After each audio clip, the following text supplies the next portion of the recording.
নাকে দড়ি দিয়ে ঘোরাচ্ছিস তো? তোকে আমি ছাড়বো না জন্তু। আগামীকাল আমাদের দাদুর দোকানে পয়লা বৈশাখের পুজো হবে। আর আমার দাদুকে যে মেরেছিল সেও সোনার দোকানের মালিক ছিল।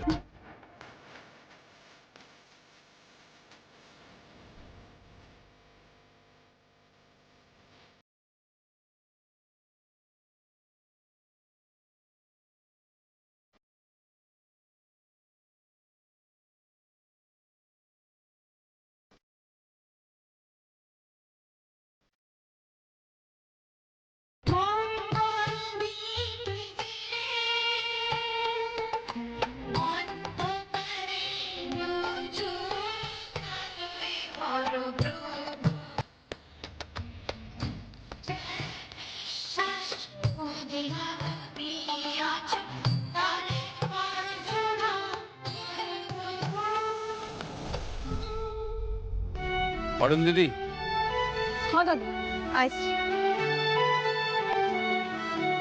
ও শুনছো বিকেলবেলা তো বন্ধুরা আসবে, তো সবাইকে বলেছিস? হ্যাঁ হ্যাঁ দাদু, আমি সব বলে দিয়েছি, ওরা ঠিক চলে আসবে, আমি সকলকে বলে দিয়েছি। বাহ বাহ, জানো তো পারুল, বিকেলে একটা সারপ্রাইজ আছে, আমাদের ক্যালেন্ডার উদ্বোধন হবে। শোন না, বিকেলের অনেক অতিথি আসবেন তো, তাদের ভালো করে আপ্যায়ন করতে হবে কিন্তু। হ্যাঁ, আপনি নিশ্চিন্তে থাকুন দাদু, আমি সবটা সামলাই নেব।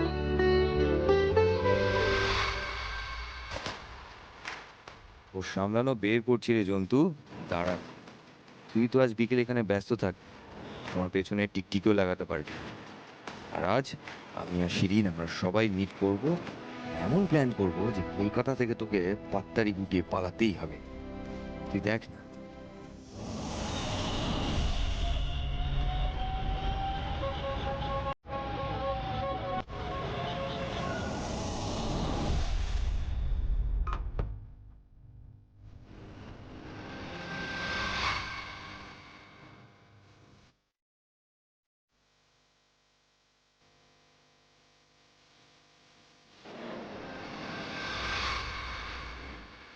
এটা আবার কিসের শরবত বানাচ্ছো? কোল্ড ড্রিঙ্কস দিতে বললাম যে সবাইকে, গরমে সবাই হাঁসফাঁস করছে। আরে ওসব কোল্ড ড্রিঙ্কসের ক্লান্তি মেটে গো, এটা খেলে দেখবেন সবাই কেমন শান্তি পাইছে। এটা হলো আমাদের ন্যাড়া গোয়ালের স্পেশাল ওই গুড় আর বেলের শরবত। আমরা নববর্ষের দিন সবাইকে দিই, তাই তো এখানে বানাইছি। এই গুড় বেলের যেমন স্বাদ তেমনি তৃপ্তি। এটাই তো বানানো হয়ে গেছে, এবার বরং সবাইকে দিয়ে আর। হ্যাঁ যাও।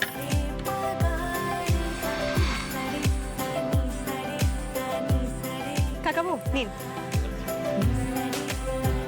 বড় বৌমা, রায়ন কোথায়, তাকে দেখছি না কেন? রায়ন মানে ও তো বললো কি একটা কাজে গেছে।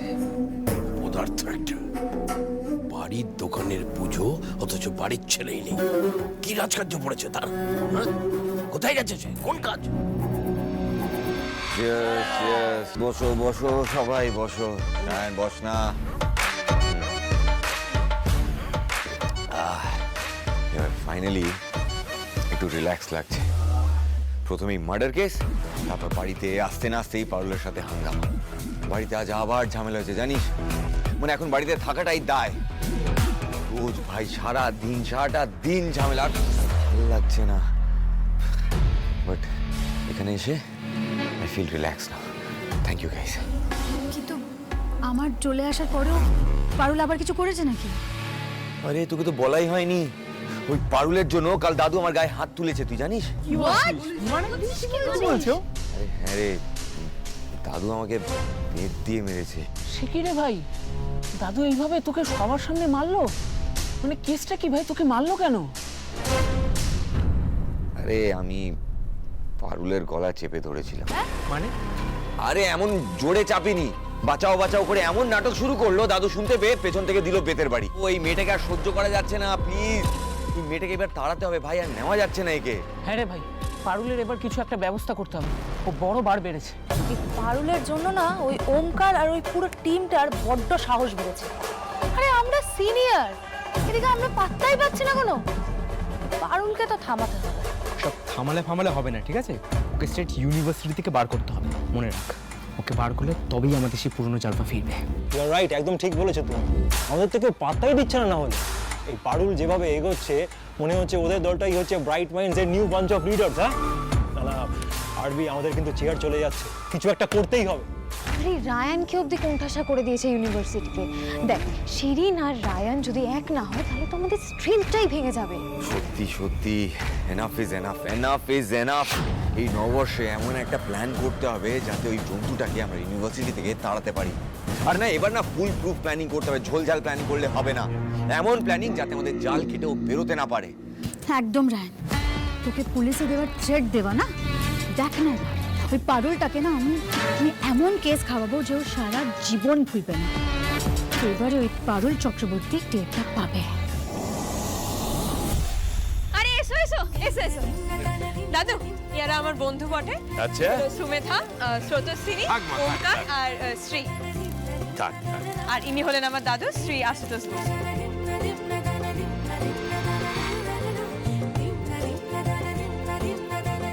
সব ভালো তো? পড়াশোনা ঠিক চলছে? বাহ, খুব ভালো। আচ্ছা, তা তুর্য কোথায়? ওকে তো দেখতে পাচ্ছি না। আসছে আসছে, রাস্তায় আছে, আমাকে কল করেছিল। পারুল, আরে ওই তো এসে গেছে, এসো এসো। আরে এটা আমায় দিচ্ছ কেন? ওনাকে দেবে, চলো চলো আলাপ করাইতে আমার দাদুর সঙ্গে। দাদু, ইনি হলেন আমার দাদু শ্রী আশুতোষ বসু, স্বর্ণময় জুয়েলার্সের মালিক। Thank you. দাদু, ই হলো তুর্য, আমার ইউনিভার্সিটির আরেক ভালো বন্ধু। বাহ, সব ভালো তো? হ্যাঁ, পারুল দিদি, তোর বন্ধুদের দোকানটা ঘুরিয়ে দেখাও একবার। হ্যাঁ দাদু, আরে এসো এসো এসো, সবাই এসো। যাও যাও।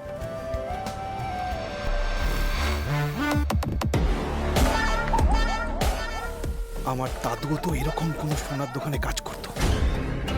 এরকমই কোনো সোনার দোকানের মালিক আমার জীবনটাকে নরক বানিয়ে দিয়েছে। কবে যে সেই সোনার দোকানটার সন্ধান আমি পাবো, সব কিছুর হিসেব নেবো সেদিন। সবার উদ্দেশ্যে একটি ঘোষণা। আমার কিছু বক্তব্য আছে।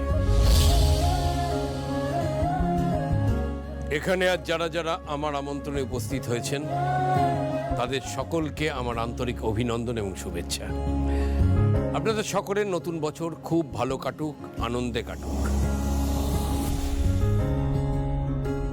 আজকের এই স্বর্ণময়ী যাদের কাঁধের ওপর ভর করে দাঁড়িয়ে আছে, যে সকল কর্মীরা এই স্বর্ণময়ীতে কাজ করেছেন, তাদের প্রত্যেকের কাছে আমি কৃতজ্ঞ।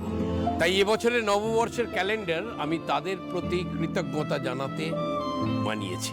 শুরু থেকে আজ পর্যন্ত অনেক কর্মীর ছবি রয়েছে এই ক্যালেন্ডারে। এনারা না থাকলে স্বর্ণময়ী আজ এ জায়গায় আসত না। তাদের কথা আমি কোনোদিন ভুলতে পারবো না।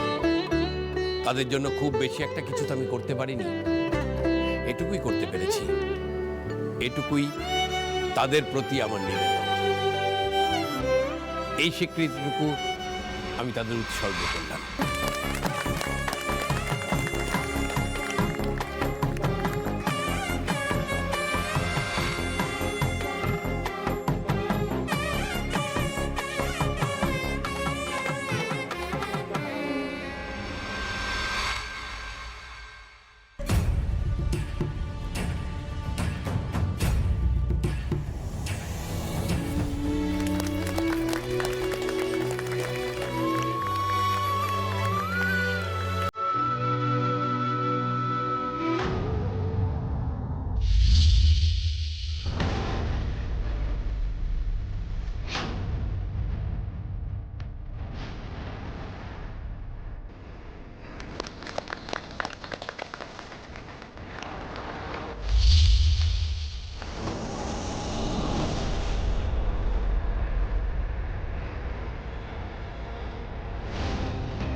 মা, আজও শুধু শাক, মাছ, ডিম কিচ্ছু নেই। মাছ মাংস কেনার আর পয়সা কোথায় রে বাবা? এই দুমুটো ভাতের জোগাড় করতেই নাভিশ্বাস উঠে যাচ্ছে। ভগবান, কি দিন দেখালে তুমি আমাদের। একদিন তো আমাদের ভাড়ারেও খাবার উপচে পড়তো, আর আজ আমি ছেলেটার মুখে এক টুকরো মাছ তুলে দিতে পারি না। আমাদের এরকম অবস্থা কি করে হলো মা? আমাদের সব ছিল, বাড়ি গাড়ি কাজের লোক সব ছিল। তারপর তোর দাদু যে সোনার দোকানে কাজ করত, সেই দোকানের মালিক একদিন তোর দাদুকে গাড়ি চাপা দিয়ে মেরে ফেললো। আর সেই শোক সহ্য করতে না পেরে কয়েক বছরের মধ্যে তোর বাবাও চলে গেল। তারপর থেকে আমরা আর ঘুরে দাঁড়াতে পারলাম না রে। লোকের বাড়িতে কাজ করে আর কটা টাকাই বা রোজগার হয় বল? আমাদের সব কিছুর জন্য ওই লোকটা দায়ী, ওই লোকটা আমাদের সবকিছু শেষ করে দিল। কি মরতে যেত দাদু ওই সোনার দোকানে কাজ নিয়েছিল, সোনার দোকানের মালিক আমাদের সব শেষ করে দিল।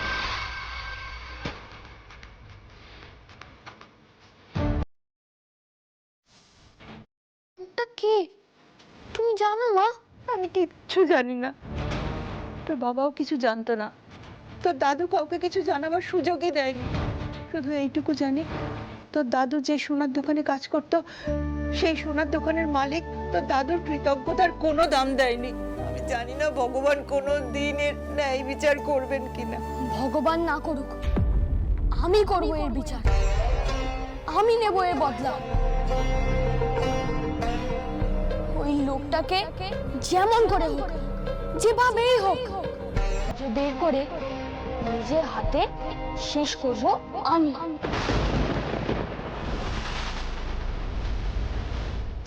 তুমি চুপ।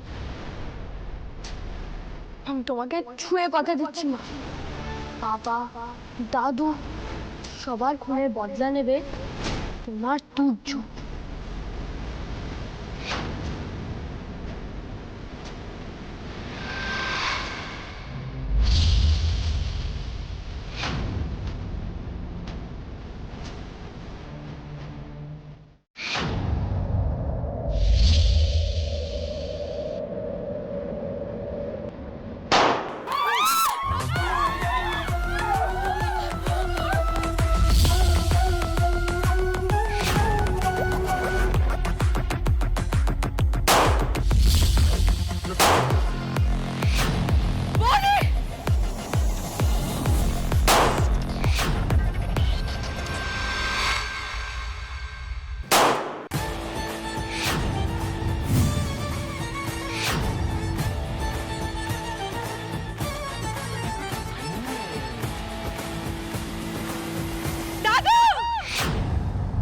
আশুতোষ বসু, তাহলে তুমি সেই মুখ যাকে আমি এতদিন ধরে খুঁজছিলাম। তোমার জন্য আমার গোটা পরিবারটা শেষ হয়ে গেছে, তাই তোমার চোখের সামনে তোমার গোটা পরিবারটাকে আমি শেষ করে দিলাম।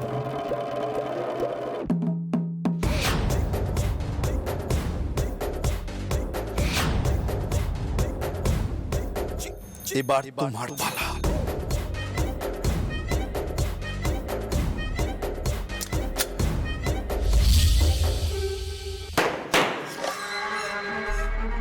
কিছু বলবে? হ্যাঁ, না না, আপনাদের দোকানটা খুব সুন্দর, পুরনো দিনের কথা কেউ মনে রাখে। আপনি খুব বড় মনের মানুষ, যে পুরনো মানুষদের কথা আপনি মনে রেখেছেন। এটা দেখেই আমার খুব ভালো লাগলো। সে তো রাখতেই হবে বাবা। এই যে এরাই তো আমার এত বড় ব্যবসা তৈরি করেছে।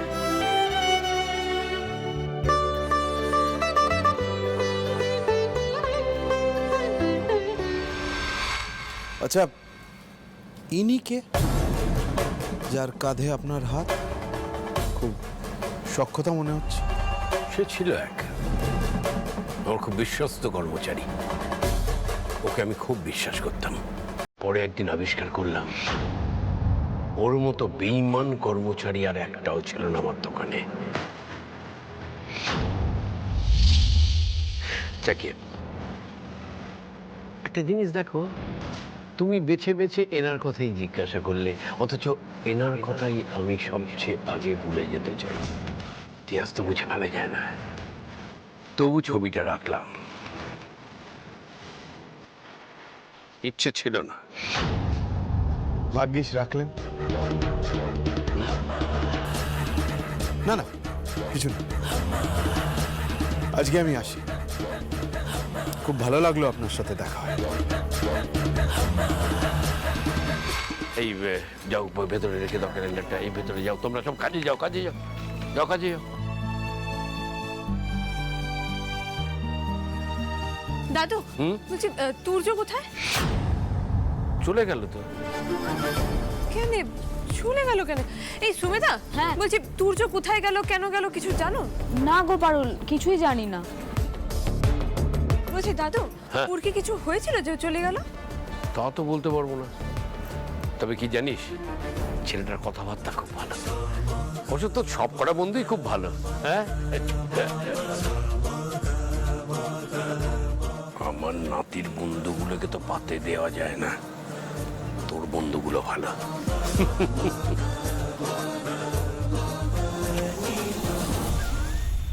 আমার মাথায় না একটা আইডিয়া এসেছে। এইবারে পারুলের পাতা ফুল কেটে যাবে, ফুল। কি আইডিয়া বল।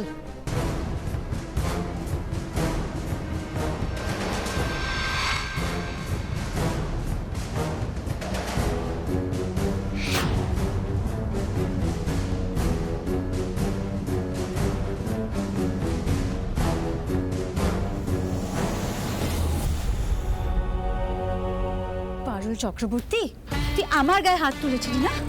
দেখ না এবার আমি তোর কি হাল করি। না তো ইয়ক গন্তি ফুল শেষ, আমাদের ইউনিভার্সিটিতে তোর আর থাকা হবে না। Bye bye Parul Chakraborty, bye buy from bright minds university.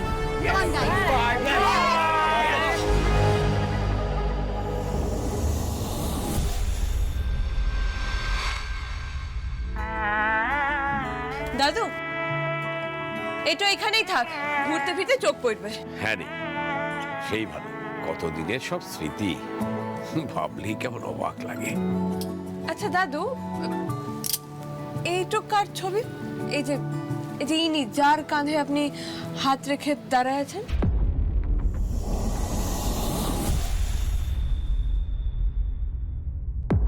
আজ সবাই এর কথাই কেন জিজ্ঞাসা করছে কে জানে। হ্যাঁ দাদু, কিছু বললেন? না কিছু না, ও তপন আমার কর্মচারী ছিল, কিন্তু একদম বন্ধুর মতো। কিন্তু তারপর তারপর তারপর কি দাদু?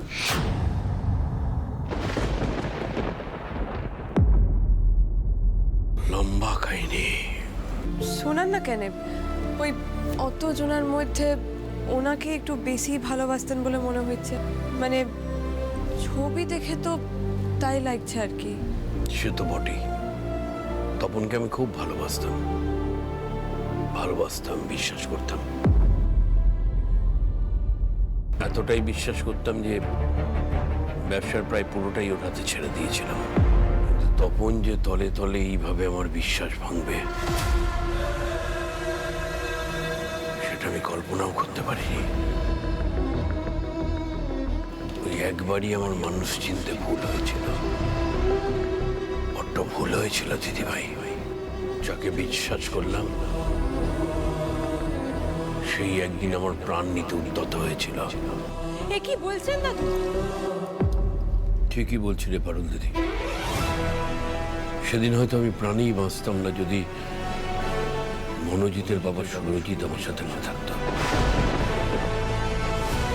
মনোজিৎ মানে ছোটকা? মানে আপনি ছোটকার বাবার নন?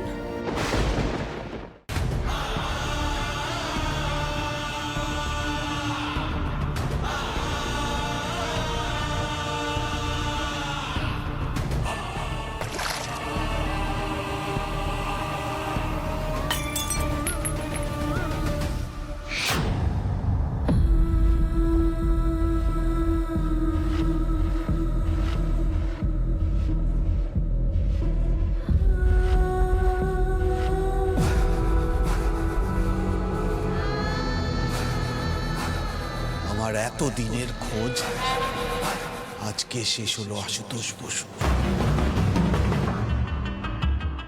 ভাগ্যিস পারুল আমাকে ইনভাইট করেছিল।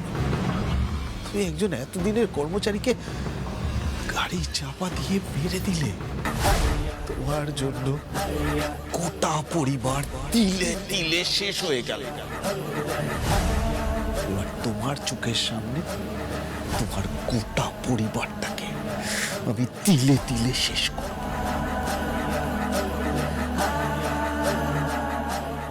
তোমার পরিবারের প্রত্যেকটা সদস্যকে একে একে শেষ করার পর তুমি যখন একা হয়ে যাবে তখন আমি তোমাকে শেষ করবো আশুতোষ বসু।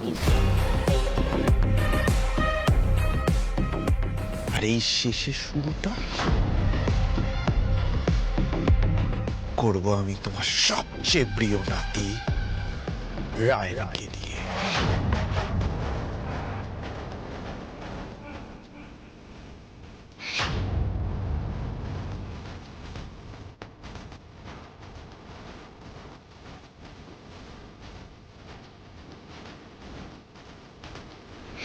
মনোজিতের বাবা সুরজিৎ ছিল আমার গাড়ি ড্রাইভার। আর তোকে তো আগেই বলেছি যে তপনকে আমি খুব ভালোবাসতাম, বিশ্বাস করতাম। দোকানের ভার পুরোটাই ওর উপর ছেড়ে দিয়েছিলাম। তোর মনে আছে পারো, তোকে আমি গুজরাটের আমার কাজের অভিজ্ঞতা শুনিয়েছিলাম। হ্যাঁ দাদু, মনে আছে তো। আপনি সেই সোনার দোকানে কাজ করতেন, পুরো দোকানের ভার আপনি নিজেই সামলাতেন।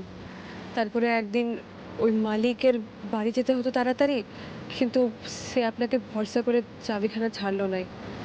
আপনার অপমানে লাগলো আর আপনি কাজটা ছেড়ে কলকাতায় চলে এলেন। শুরু হলো আপনার নিজের ব্যবসা করবার জার্নি। সব মনে আছে দাদু।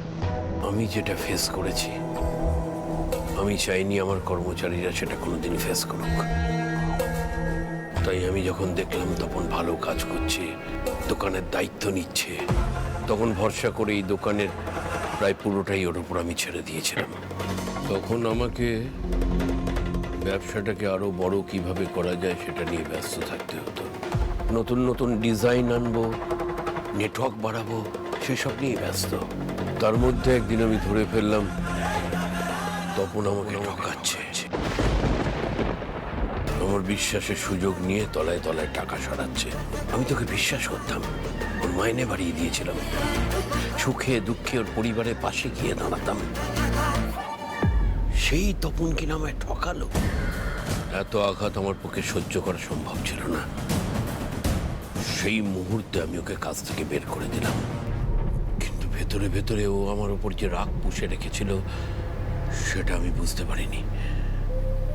ও আমাকে মারার পরিকল্পনা করে। একদিন রাতে আমি সুরজিৎকে নিয়ে দোকানের ক্যাশ বাক্সে সব টাকা গয়না নিয়ে বাড়ি ফিরছিলাম। দোকান বন্ধ করে বেরোতে বেরোতে বেশ অনেকটা রাত হয়ে গেছিল।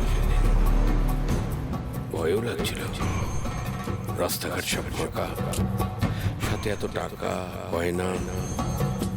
তখনই হঠাৎ রাস্তার পাশের অন্ধকার থেকে বেরিয়ে আসে তপন। রাস্তার মাঝে বন্দুক নিয়ে দাঁড়ায়।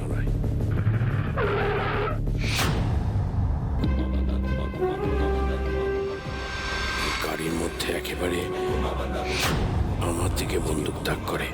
আমি তো তপনকে দেখে অবাক। ওকে কিছু বলতে যাব, তার আগেই ও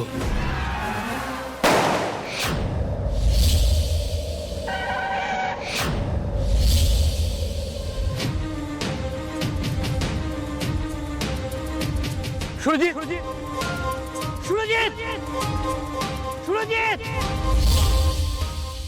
এমন চকিতে ঘটনাটা ঘটে গেল, আমি কিছু বুঝে ওঠার আগেই সব শেষ। সুরজিৎ শেষ,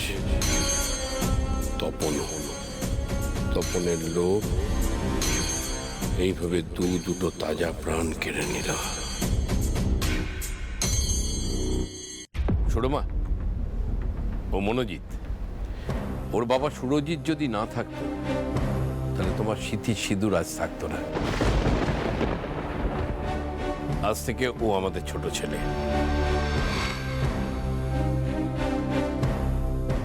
দেখো, পরিতোষ আর মনোজিতের মধ্যে কোনো ভেদাভেদ যেন না থাকে।